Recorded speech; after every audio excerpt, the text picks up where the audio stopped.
A bullet split the air once, long ago, and it didn't just take a life. It took his. It left the body walking, breathing, but the man inside was gone, replaced by a ghost made of silence and dust. They called him the Stone Man of the Prairie, a man who'd outlived his own heart. He worked his ranch under a sky as empty as his eyes, the cattle his only company, their lowing the only sound he could stand. He moved like a man wading through deep water, every step a chore, every sunrise a curse. The world was noise, and noise was danger, so he built his life out of quiet, wood, creek, wind, and work. That was all. He never went to town. The laughter there felt like glass in his teeth. The whispers followed him like shadows. So he stayed put, letting the years carve him down to nothing but bone and regret. Then one evening, as the sun bled out across the horizon, two shapes appeared at the edge of his property. Not deer, not coyotes. People. He hadn't seen an uninvited soul on his land in 4 years, not since the day the silence began. They walked slow, like they were carrying the weight of the whole world on their backs. 2 sisters, he saw as they got closer. Hair a mess. Clothes little more than rags coated in the dust of a long road. The older one stood tall, her eyes burning with a kind of fire he thought had been extinguished from the world. She looked at him not with fear, but with a challenge, as if daring him to be the monster everyone said he was. The younger one hid behind her, a fragile thing with eyes full of storm clouds. It was she who spoke, her voice a bare whisper, asking for water. He didn't answer. He just turned, went to the well, and brought back a tin cup, his hand steady as a rock. They drank like they hadn't seen water in a week. He offered them bread, and the older one took it with a nod, her pride a shield against her hunger. They said they were fleeing hardship, a simple story for a complicated world. He listened, his face giving away nothing, but inside, a wire pulled taut. Hardship had a name, and it usually carried a gun. He let them sleep in the barn. He told himself they'd be gone by morning, but when the sun rose they were still there, and they were working. The elder, Ilara, was splitting firewood with a clean, powerful swing that spoke of practice. Her jaw was set, her gaze fixed on the task. The younger one, Lyra, was in the corral with his skittish mare, a horse no one but him could handle. But she was stroking its neck, humming a low tune, and the horse stood calm as a summer morning. They hadn't asked. They just did. They moved into the rhythm of his life like they were born to it, filling the empty spaces he'd spent years carving out. He watched them from the porch, his hand resting on the worn grip of the pistol tucked into his belt. They weren't just travelers. They were something else, and he was going to find out what. He started watching them. Not just watching, but studying. Every movement, every glance. Ilara, the older one, she walked with the quiet confidence of a hunter. She knew how to mend a fence with wire so tight it would sing in the wind. She knew how to track game, her eyes spotting broken twigs and faint prints he'd almost missed himself. This wasn't the work of some farm girl fleeing a bad marriage. This was the work of someone who knew how to survive in the wild. And Lyra, the quiet one. She wasn't just good with horses. She was a healer. He saw her gathering herbs by the creek bed, plants he knew were used for poultices and fever reducers. Yarrow for wounds, willow bark for pain. Her hands were gentle, but her knowledge was deep, ancient. Where did a girl like that learn such things? Their story about fleeing hardship was thin as watered-down milk and getting thinner by the day. One afternoon, he went into the barn while they were out checking the southern fence line. He told himself it was just to make sure they hadn't left a mess, but he knew he was looking for something. Their belongings were sparse, just 2 bedrolls and a small leather satchel. He hesitated for a moment, the feeling of invading their small bit of privacy sitting wrong with him, but the feeling of being a fool sat worse. He opened the satchel. Inside, There were the things you'd expect: a spare change of clothes, a comb carved from bone, a small worn book with a faded cover. But tucked into the back, wrapped in a piece of oilcloth, was something else entirely. It was a map.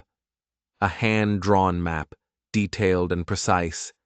And as he unfolded it, the air in his lungs turned to ice. It wasn't just any map. It was a map of his ranch. Every creek, every ridge, every line of fence was marked. And in the center, right where his cabin stood, was a small, dark circle, as if marking a destination, as if they hadn't stumbled upon his land by accident at all. They had come here on purpose. They had come for him. He put the map back, his movements slow and deliberate, his mind racing. Who were they? Who sent them? The questions beat against the inside of his skull like trapped birds. He said nothing that night. He sat by the fire, sharpening a knife, the scrape of steel on stone the only sound. He watched them out of the corner of his eye. They ate the stew he'd made, their faces lit by the flickering flames. They looked like refugees, lost and harmless. But the map in their bag told a different story. It told a story of a plan. The next few days were a quiet war. He would ask them questions, seemingly innocent, about the road they'd traveled. Elara would answer, her voice smooth, her stories just plausible enough. But her eyes would never quite meet his. She was hiding something. He knew it. He started leaving things out of place. A tool on the wrong peg, a saddle blanket folded the wrong way. Little tests. Every morning he'd find them put right. They were observant, careful, too careful. One day he came back from a long ride to find Elara on the porch, cleaning his rifle, not just wiping it down. She had it disassembled, the pieces laid out on a cloth, cleaning them with a practiced efficiency that made his blood run cold. He stopped dead in his tracks. "Where'd you learn to do that?" he asked, his voice flat. She didn't look up. "My father taught me," she said. He said a woman should know her way around a weapon, for protection. Her answer was too quick, too clean. He knew men who'd been in the army who couldn't strip a rifle that fast.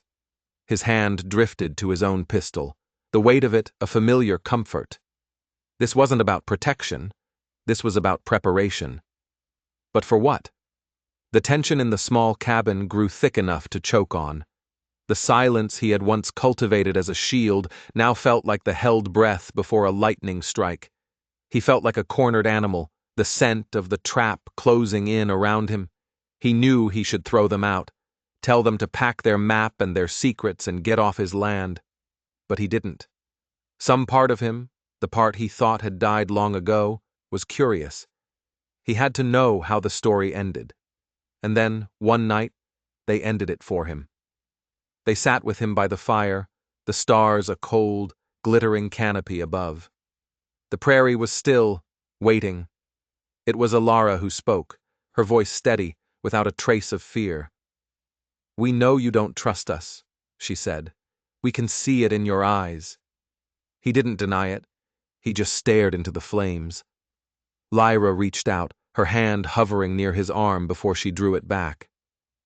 "We didn't come here to hurt you," she whispered. "We came here for sanctuary." "Sanctuary from what?" he grunted. Elara took a deep breath. "We want to stay," she said, her gaze locking with his. "Not as guests, not as farmhands." She paused, letting the words hang in the cool night air. "We want to be your wives, both of us." The proposal hit him like a physical blow. It was absurd, insane. A man like him, a ghost, taking one wife would be a miracle. But two? It was a joke, a cruel, twisted joke. But they weren't laughing. Their faces were dead serious, illuminated by the firelight. He looked from Elara's fierce, determined expression to Lyra's hopeful, trembling one. This wasn't a joke. It was a move. A piece being played on a board he didn't understand. "You're crazy," he finally managed to say, the words rough from disuse. The town would crucify us. They'd run us out on a rail. We're not afraid of them, Elara shot back. We're afraid of what's behind us, not what's in front. Her words hinted at a greater danger, a darkness he couldn't see. He felt the trap tightening. Marrying them would bind them to him, to his land. It would give them a claim. Was that their plan all along? Use some old world custom to take everything he had? He stood up and walked away from the fire, pacing in the darkness beyond its glow. His mind was a storm. Part of him screamed to reject them, to send them packing into the night. It was the safe move, the one that kept his solitude intact. But another part, a smaller, quieter voice, asked a different question. What if they were telling the truth? What if they were just two desperate women looking for a shield in a world full of swords? What if this insane, impossible offer was the only thing they had left to bargain with? He thought of the long, empty years, the silence that was both his prison and his comfort. They had shattered that silence. They had brought laughter and song and the smell of baking bread back into his dead house. It was unsettling. It was dangerous. But it was also life. He turned back to face them. They were still watching him, their fate hanging on his next words. He saw the map in his mind's eye, the dark circle over his home. He saw Elara's hands, so sure and steady on his rifle. He saw Lyra's knowledge of the earth, her quiet strength. They weren't weak, they were survivors. And they had chosen him. Why? The question echoed in the emptiness inside him. He didn't have an answer. I need to think, he said, and retreated into his cabin, bolting the door behind him. He didn't sleep that night. He sat in his chair, his pistol in his lap, listening to the sound of their soft murmuring from the barn. He was at a crossroads. One path led back to the familiar, cold safety of his solitude. The other led into a wilderness he couldn't map, with two strange women as his only guides. And as dawn broke, painting the sky in shades of gray and pink, he still didn't know which path to take. Because for the first time in years, he realized he was afraid. Not of them, but of making the wrong choice. He decided to test them. If they wanted to be part of his life, they would have to understand what that meant. It wasn't just mending fences and calming horses. It was survival. The next morning, he woke them before dawn. We're checking the north traps, he said, his voice leaving no room for argument.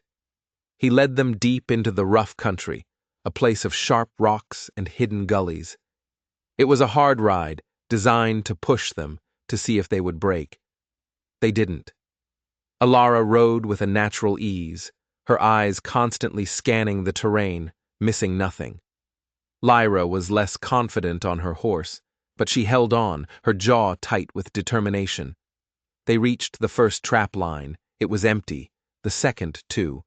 But at the third, he found what he was looking for. The trap was sprung, and in it was a large coyote, its leg mangled, its eyes wild with pain and fear. It snarled, lunging at the end of its chain. We need the pelt, he said, turning to Elara. But we don't let an animal suffer. You know how to use a rifle. He handed her the weapon. It was a test, and they both knew it. He wanted to see her hands shake. He wanted to see her hesitate. He wanted to see the softness she was hiding. But her hands were rock steady as she took the rifle. She raised it to her shoulder, sighting down the barrel in one fluid motion. Her cheek was pressed against the stock, her eye narrowed. There was no hesitation, no flicker of emotion, just a cold, hard focus.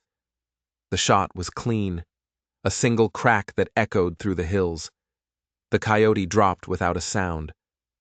Elara lowered the rifle, her face a mask. It's done, she said. He stared at her, a chill running down his spine that had nothing to do with the morning air. That wasn't a farm girl's shot. That was the shot of a soldier, of a killer. He felt a new, sharper kind of fear. He had let two wolves into his sheepfold, and he had no idea what they were hunting.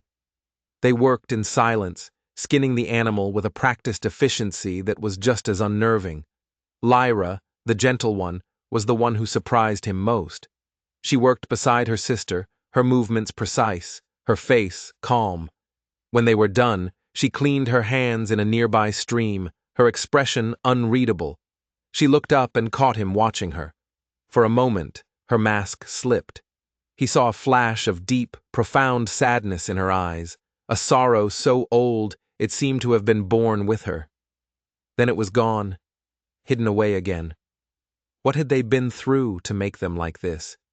To make one a killer and the other a silent mourner. The ride back was even quieter than the ride out. The truth was settling in his gut, heavy and cold. These women weren't just running from hardship. They were running from a war, and they had brought it right to his doorstep. That evening, another piece of the puzzle fell into place.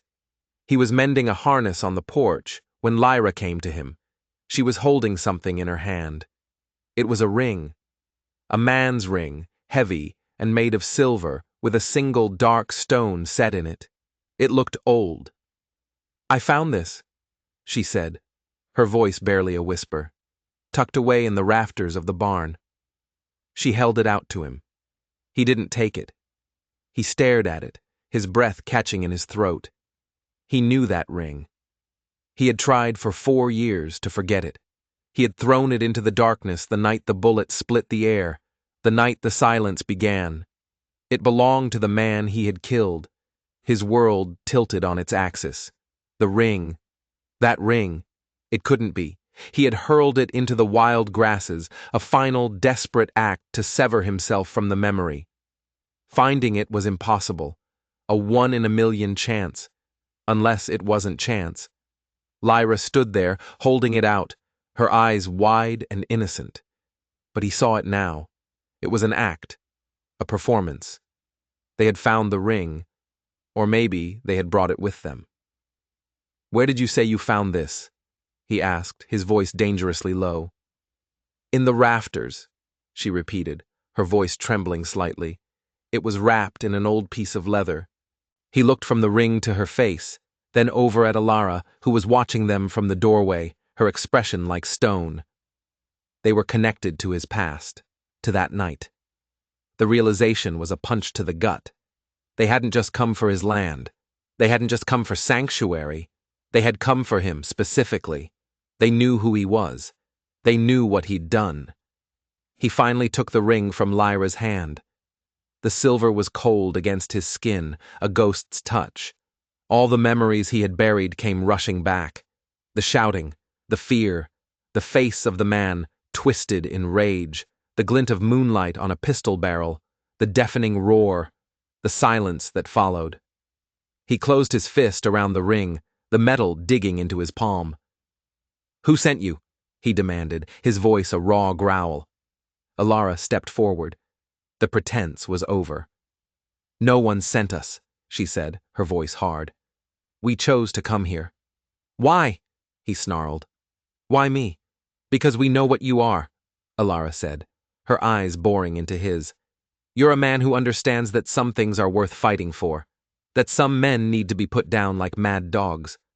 Her words were a direct echo of the thoughts he'd had that terrible night. How could she know that? Who was she? "The man you killed," Ilara continued, her voice dropping, "was named Marcus Thorne. He was powerful, he was cruel, and he was promised to me." The confession hung in the air, heavy as a shroud. Marcus Thorne, the man whose face haunted his nightmares, was supposed to be her husband. This wasn't a coincidence. This was a reckoning. He had killed her betrothed. And now she and her sister were on his doorstep, proposing marriage. It didn't make sense. None of it. It felt like a fever dream, a trap woven from the threads of his own guilt. "What do you want from me?" he asked, his voice hollow. "Revenge?" Alara laughed, a short, bitter sound. "Revenge? You saved me. Marcus Thorne would have destroyed me. You did what my own father was too weak to do. So this is a reward?" he scoffed. You offer yourselves to the man who murdered your future husband? We offer ourselves to the man who gave us a future, she corrected him. Marcus's brother, Alistair Thorne, has been hunting us ever since. He believes we know where Marcus hid his fortune. He's a worse man than his brother. He won't stop until he finds us, or until we're dead. Suddenly, the map made sense. The rifle training made sense. They weren't invaders. They were fugitives. And they had run to the one place on Earth they thought would be safe. They had run to the monster who had slain their other monster. They saw him not as a killer, but as a shield, a bigger, more dangerous predator who could protect them from the wolf at their heels. He looked down at the ring in his hand, then back at the two women. Their faces were etched with fear, but also with a defiant hope. They had laid all their cards on the table. They had shown him the truth, or at least their version of it. The choice was his. He could turn them out, and Alistair Thorne would find them. Their blood would be on his hands, or he could accept their insane proposal. He could take them as his wives, make their fight his fight, and bring the wrath of a powerful, vengeful man down upon his head. The silence of his life was about to be shattered by the thunder of an approaching war, and he was standing right in the middle of it. He spent the next 2 days in a haze. The knowledge that Alistair Thorne was out there, hunting, changed everything. Every shadow seemed to hold a threat. Every gust of wind sounded like an approaching rider. The ranch was no longer a sanctuary. It was a target. He watched the sisters, seeing them now in a new light. They weren't just guests. They were allies in a war he hadn't asked for. Their proposal wasn't about love or land. It was a pact, a treaty of mutual survival. He started making preparations. He checked every rifle, counted every round of ammunition. He walked the perimeter of his land, not as a rancher, but as a soldier surveying his battlefield. He identified sight lines, choke points, places for an ambush. The instincts he had tried to bury for 4 years were waking up, sharp and hungry. Ilara worked alongside him, her movements economical and precise. She knew where to place a lookout, how to reinforce the cabin door. She spoke of tactics and fields of fire with a chilling familiarity. Lyra was different. She fortified the house in her own way. She stockpiled herbs for wounds and sickness.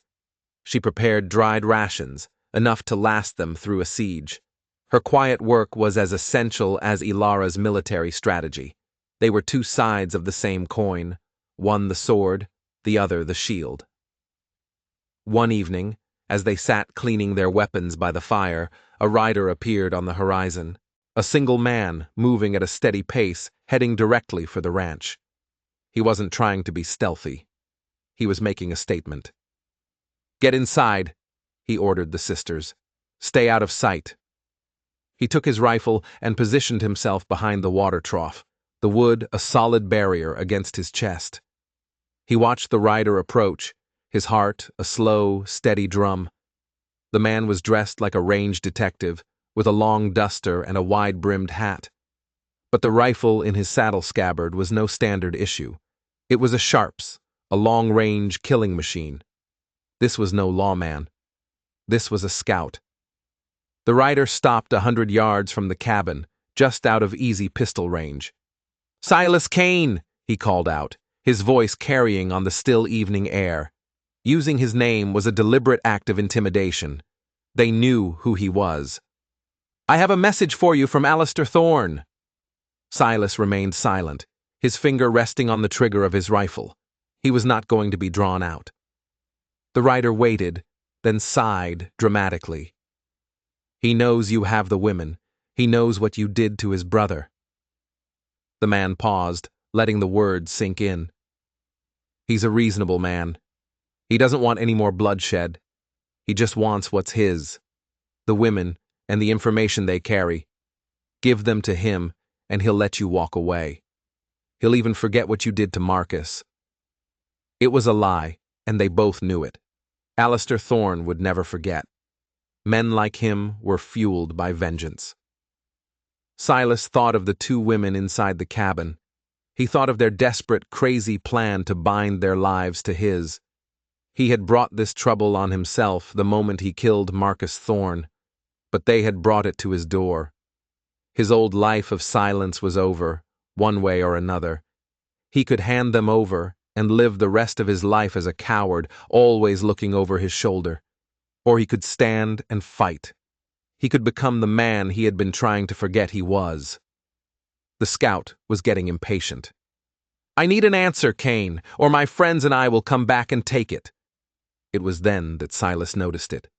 Something about the way the scout sat his horse, the way he held his head. He looked familiar. Silas squinted, his mind racing back 4 years, to that moonlit night of violence. There hadn't just been Marcus Thorne. There had been 2 other men with him. They had run when the shooting started, and this scout. He had the same narrow eyes, the same cruel twist to his mouth as one of those runners. He hadn't just been a scout for Alistair. He had been there. He was a witness. The man's eyes widened slightly as he saw the recognition dawn on Silas's face. He had made a mistake. He had gotten too close. Before the scout could even reach for his rifle, Silas fired. The shot was perfect. The man was thrown from his saddle, a dark stain spreading on the front of his duster. The horse, spooked, galloped away into the twilight. Silas stood up from behind the trough, the smell of gunpowder sharp in the air. The silence of the prairie rushed back in, but this time it was different. It wasn't empty. It was the silence of a declaration of war. He had just killed Alistair Thorne's man. He had just given his answer. There was no going back now. He turned and walked back to the cabin. Ilara and Lyra were standing in the doorway, their faces pale but resolute. He looked at them, the 2 women who had turned his world upside down. "There's a storm coming," he said, his voice hard as iron, "and we're going to be ready for it." He walked past them into the cabin, stopping in front of the cold fireplace. He turned to face them, the decision finally made, solid and clear in his mind. "You came here asking for a husband," he said. "You're about to get one." The night of the scout's death was the calm before the inevitable storm. They knew Thorne's men would come, and they would come in force. There was no time for a proper ceremony, no preacher, no witnesses save for the wide, unblinking eyes of the prairie stars.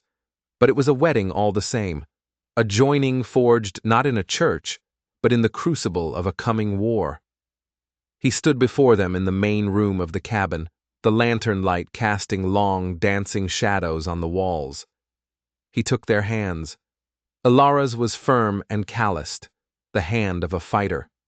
Lyra's was smaller, softer, but with an underlying strength he could feel. "I can't offer you a peaceful life," he said, his voice raw. "I can't offer you safety. All I can offer is my name, my rifle, and my word that I will stand between you and whatever comes." Ilara met his gaze without flinching. "We ask for nothing more," she said, her voice like steel. Lyra squeezed his hand. "We stand with you," she whispered, and in her quiet voice was a vow as strong as any oath. And just like that, it was done. 3 broken people, bound together by violence and necessity, forming an alliance against the darkness. It wasn't love. Not yet. It was something harder, something more primal. It was survival. They spent the next day turning the ranch into a fortress. They boarded up windows, leaving only small slits for firing. They barricaded the doors. They set traps along the main approaches, simple but deadly things Lyra devised from rope and sharpened stakes hidden beneath the tall grass. As he worked alongside them, he found himself watching Lyra in a new light. He had seen Ilara as the warrior, but he was beginning to understand that Lyra's strength was just as formidable, only quieter. She moved with a purpose that was almost unnerving. While cleaning out the barn to use as a secondary defensive position, he found her in the old, dusty tack room. She was prying up a loose floorboard in the corner. "What are you doing?" he asked. She looked up, her face smudged with dirt. "There's something here," she said. Something my mother told me about. His blood went cold. Her mother. Their stories had always been about their father, about Thorn. They had never mentioned their mother. Your mother? He asked, trying to keep his voice even. She knew this place? She grew up not far from here, Lyra said, her voice soft with memory. Her sister married a rancher, a good man. My mother used to visit them. She finally pried the board loose. Underneath was a small, cloth-wrapped bundle. She lifted it out carefully and began to unwrap it. Silas felt like he couldn't breathe. The sister of Lyra's mother. A rancher, a good man. The pieces were clicking into place with a horrifying, sickening finality. Lyra unfolded the last layer of cloth. Inside was a small, leather-bound journal, and lying on top of it was a silver locket, tarnished with age. He recognized it instantly. It had been his wedding gift to his wife, Sarah, the woman he had lost, the woman whose death had been the start of his long, silent night. Lyra looked up at him, her eyes filled with a truth he had never been ready for. My mother was Eleanor, she said quietly. Sarah was her sister, my aunt. The words struck him harder than any bullet. Sarah, his gentle, laughing Sarah, her sister. These women, Alara and Lyra, they weren't strangers who had stumbled into his life by chance. They were his nieces. They were his wife's blood. They were family. And he had never known. The ring, the map. It all made a terrible, perfect sense now. Their father hadn't just sent them to a random safe haven. He had sent them to the only family they had left, to the man who had married their aunt. He sank down onto a nearby hay bale, the strength gone from his legs. He was holding the locket, turning it over and over in his hands. He opened it. Inside was a tiny, faded portrait of Sarah on one side, and on the other, a picture of a younger woman who looked remarkably like Lyra. Eleanor. Why didn't you tell me? He whispered, his voice cracking. We were afraid, Alara said, stepping into the tack room behind him. We didn't know the man you'd become. We only knew the story, that you'd killed a man and lost your wife. We didn't know if you would welcome us or see us as ghosts of a past you wanted to forget. He looked at the journal in Lyra's hands. It was Sarah's handwriting, her thoughts, her dreams, right there in his barn. He had lived for 4 years on a graveyard of memories, never knowing that a piece of her was still here, waiting. Thorn is coming for you because he thinks you know where Marcus hid his money, he said, the words feeling clumsy in his mouth. Is it true? Ilara nodded. Marcus was paranoid. He bragged to me once when he was drunk. He said he kept a ledger, a record of all his dealings, all the bribes, all the men he owned. He said it was his insurance. He hid it somewhere no one would ever think to look. Alistair doesn't want the money.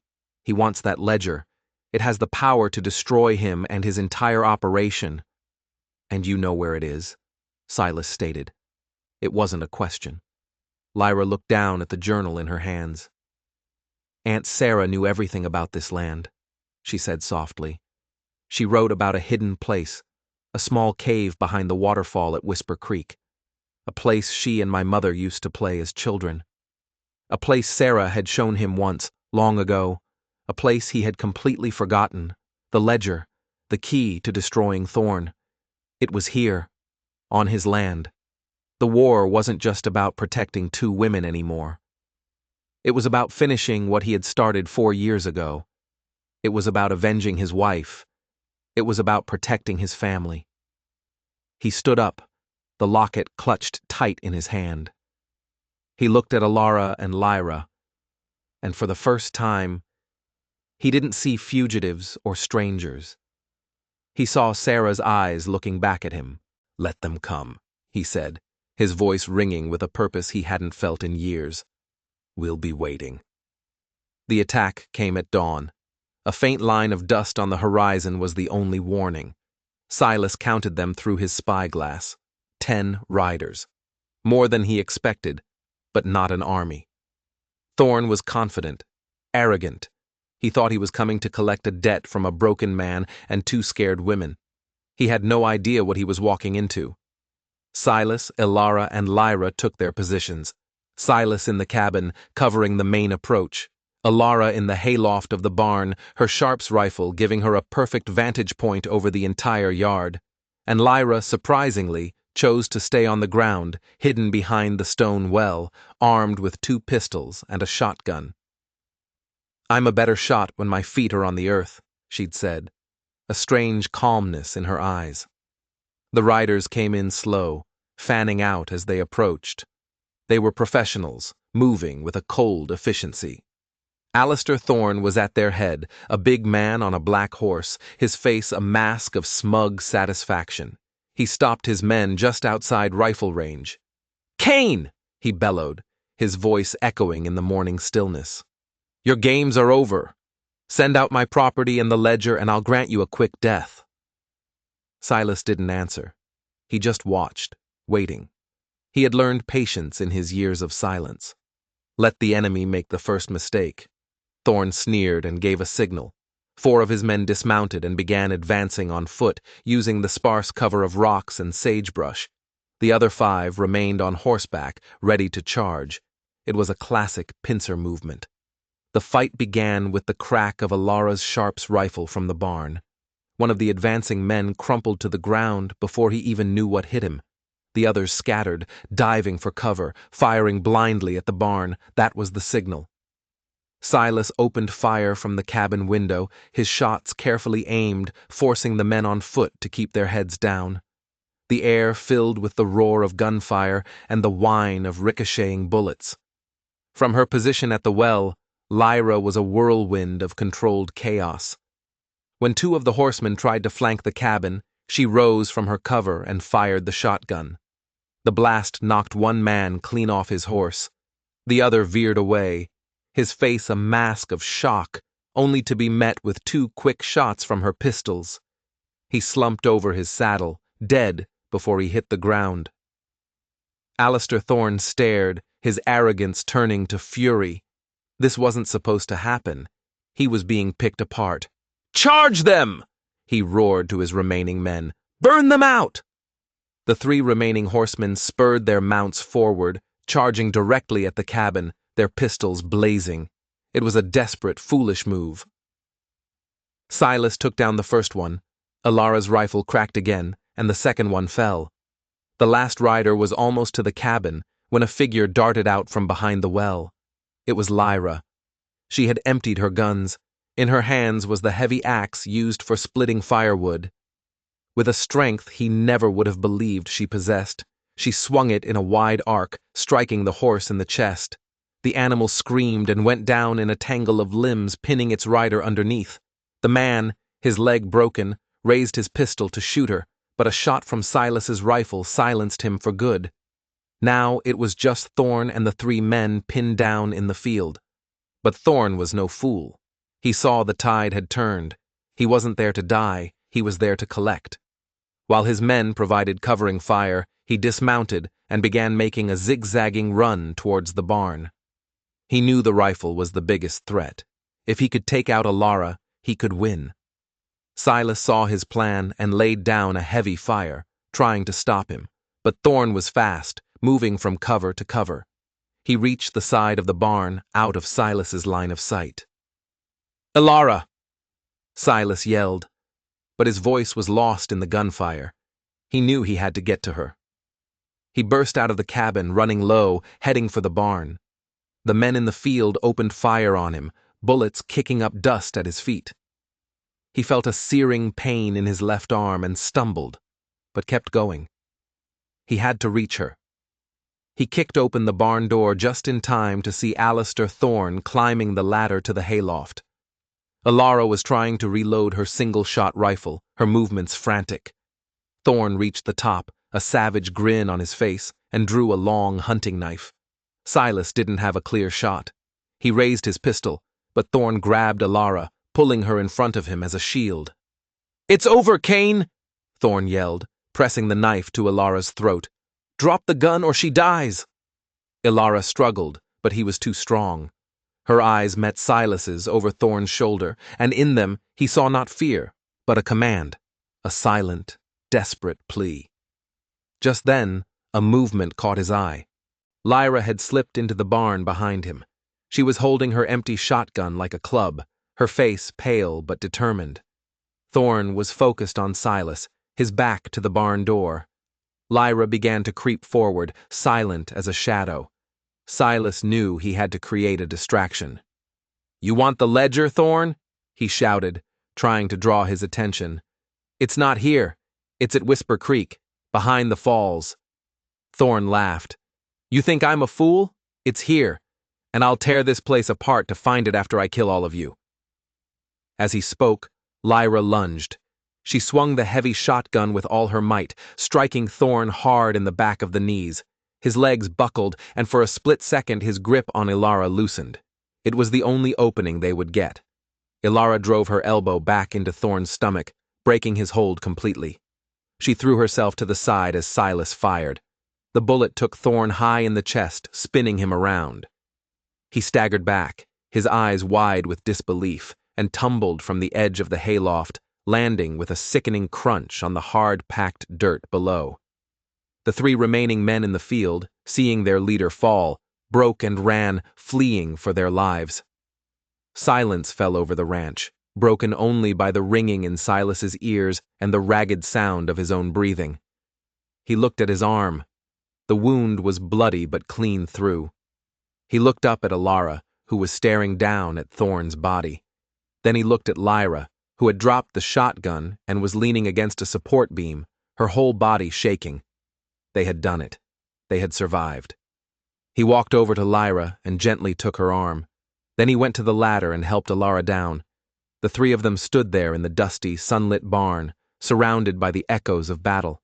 They were wounded, exhausted, but they were alive. And they were together. "It's over," he said, and for the first time, he believed it.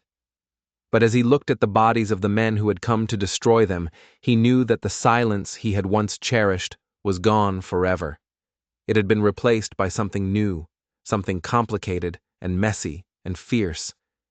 He looked at the two women at his side, his wives, his family, and he knew with a certainty that settled deep in his bones that he would never be alone again. The quiet was gone, but his life had just begun. If you were moved by this story of finding family in the most unexpected of places, make sure you hit that subscribe button. And let us know in the comments below. Do you think true justice can only be found at the end of a rifle? Thanks for watching.